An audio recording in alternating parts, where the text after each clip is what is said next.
हनुमान जयंती की ढेरों ढेरों ढेरों शुभकामनाएं। मन हुआ कि आज कुछ बात की जाए किसी बारे में, और जिनके बारे में आज मैं बात करना चाहती हूँ वो ना सिर्फ मुझे कोई बाबा जी लगते हैं, पर हमारे घर पे ग्रैंडफादर या पापा के पिता को भी बाबा जी कहते हैं। आई ऑलवेज विश्ड कि काश मेरे ऐसे कोई बाबा जी होते, एज इन ग्रैंडफादर होते, दादाजी होते। And I am so happy कि नीम करोली बाबा जी को मैं उसी तरीके से देखती हूँ अपने लाइफ में। ये कैसे मेरे लाइफ में आ गए, कहाँ से आ गए, I have no idea at all. पर बहुत दिनों से कुछ चीजें चल रही हैं मार्केट में, मीडिया में, हॉट न्यूज में, और मुझे लगा हनुमान जयंती के अवसर पे कुछ चीजों के बारे में बात करनी चाहिए। वो कुछ चीजें ये है कि नीम करोली बाबा जी को पहली बात तो हनुमान जी का अवतार भी माना जाता है। वो दिखते भी उन्हीं की तरह थे, प्यारे से एक तो कंबल लपेटे रहते थे, और उनके कंबल में से कब अचानक से कोई प्रसाद, कोई खाना, कोई भोग आ जाता लोगों को बांटने के लिए, पता भी नहीं चलता था।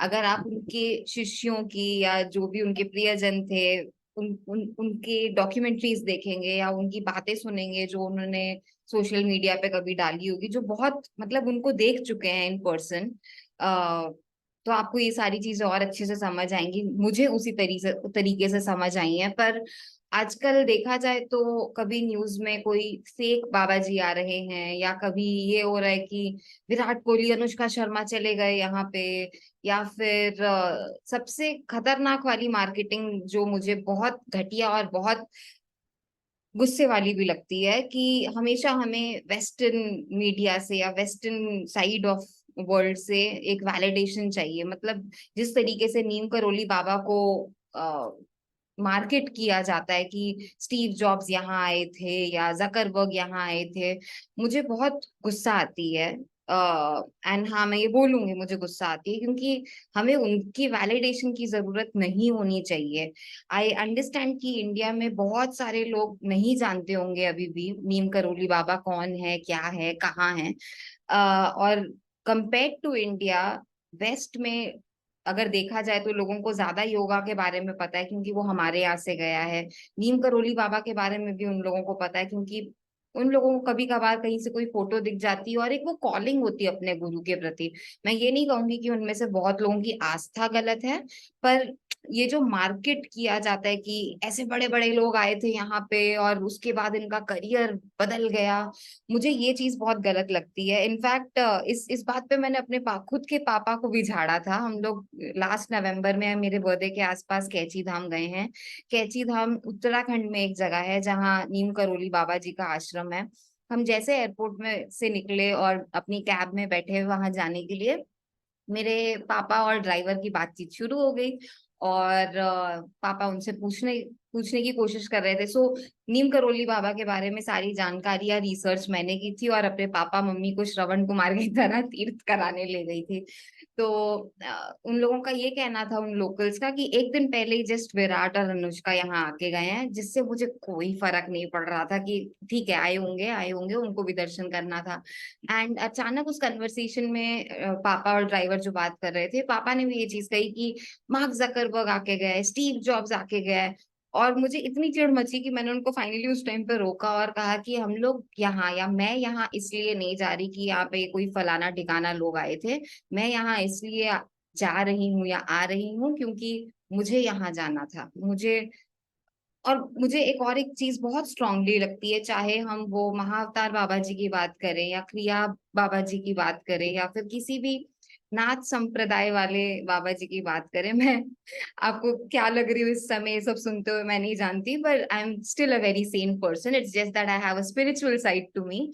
इन इन सब का मुझे ऐसा लगता है, कोई भी जो ये भले अपने शरीर से यहाँ से जा चुके हैं, पर इनकी जो एनर्जी, जो वाइब्रेशन, जो इनका प्रेजेंस था और अभी भी है, ये सब तभी पॉसिबल है आप ऐसी जगहों पे जा पाए जब वो चाहते हैं कि आप वहां पे जा पाए। इट डजेंट मैटर कि आप इंडिया में हैं या यूएस में हैं और आपके पास कितना पैसा है। मैं डेफिनेटली समझती हूँ कि अनटिल अनलेस वो चाहेंगे आप वहां आ पाए, आप नहीं जा सकते ऐसी जगहों पे।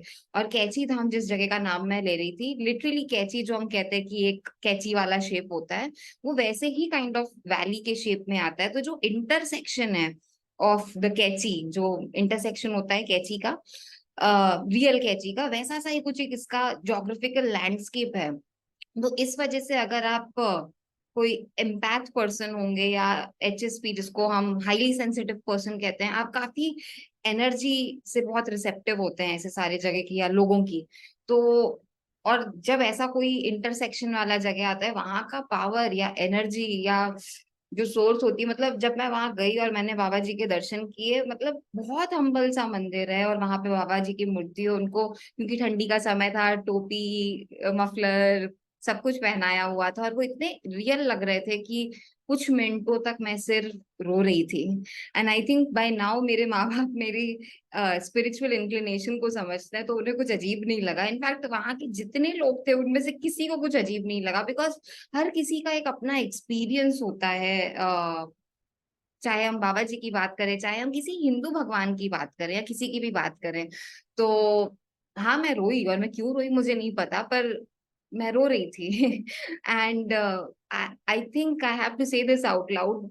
इन जगहों पे जाके मुझे जो लेवल ऑफ पीस और कंटेंट मिला है, कंटेंट मतलब आपका सोशल मीडिया वाला कंटेंट नहीं, मन की शांति या कंटेंट मिला है, वो आई थिंक मैं बहुत सालों से ढूंढ रही थी, और फाइनली मुझे मिला है। और बाबा जी की एक फोटो मेरे कमरे में है, और मुझे बहुत अच्छा लगता है उनको देख के।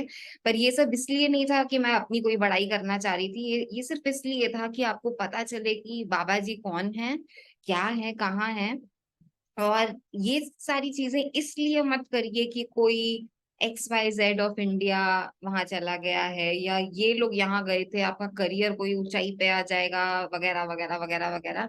ऐसी सारी चीजों को, ऐसे ऐसे महान लोगों को ऐसे बिना मतलब की चीप मार्केटिंग स्ट्रेटजीज में मत इन्वॉल्व करिए। ये सब बहुत बहुत परे, बहुत प्राइम और बहुत प्योर सोर्स हैं ऑफ आर स्पिरिचुअलिटी, जो थोड़ी बहुत अब बची हुई है इंडिया में।